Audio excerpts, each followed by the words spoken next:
designed around the idea that to ensure application compatibility, you have to have a spec.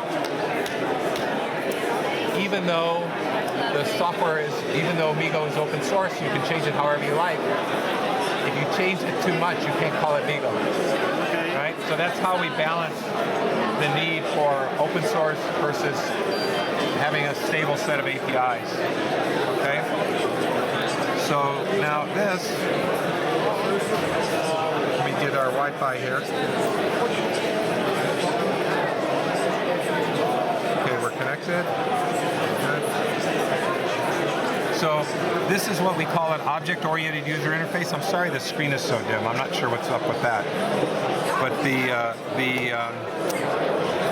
we organize content and contacts into panels which scroll this way as it fills up.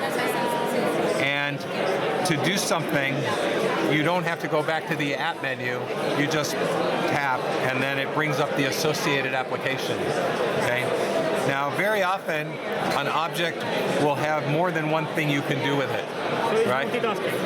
That's right. And so you see we bring up a context menu. I just press and hold on an object, and it brings up a menu like a right click on a mouse, right? So for a person who's grown up with computers, the multitasking generation, this is very, very natural way of interacting with content. Now we do have the standard, grid of icons for applications, but unless you have a grid full of games, normally we think you're going to stay in the content panels because that's where your digital life lives, is in the content panels. And this device works on which processor?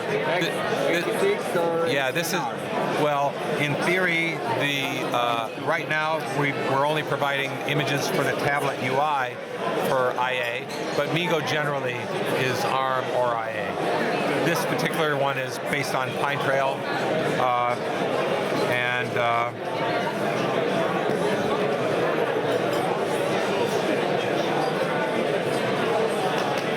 I'm having a hard time upside down, sorry. No problem.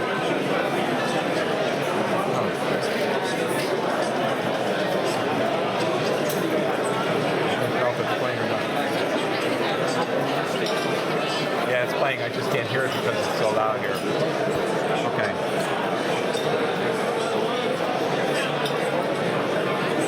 And of course we have, it has a portrait mode or landscape. So this is sort of alpha level software. What we're doing is we're putting this out there, telling people, okay, download us, give us feedback on this. Are we going in the right direction? Because it's a different kind of UI, right? I mean, it's sort of like, you use a Mac or a PC. PC, okay. So you have your desktop, right?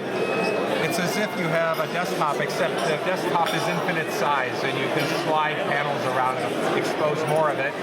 Instead of a click on the mouse, you tap. Instead of a double click, you press and hold. That's essentially the idea.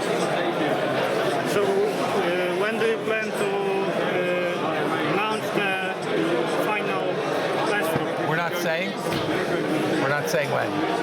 Okay. But we think there will be MeeGo tablets sometime this 2011. And what about Nokia leaving the MeeGo? Well, they haven't. They say they're still going to participate. So what they do with their products is up to them.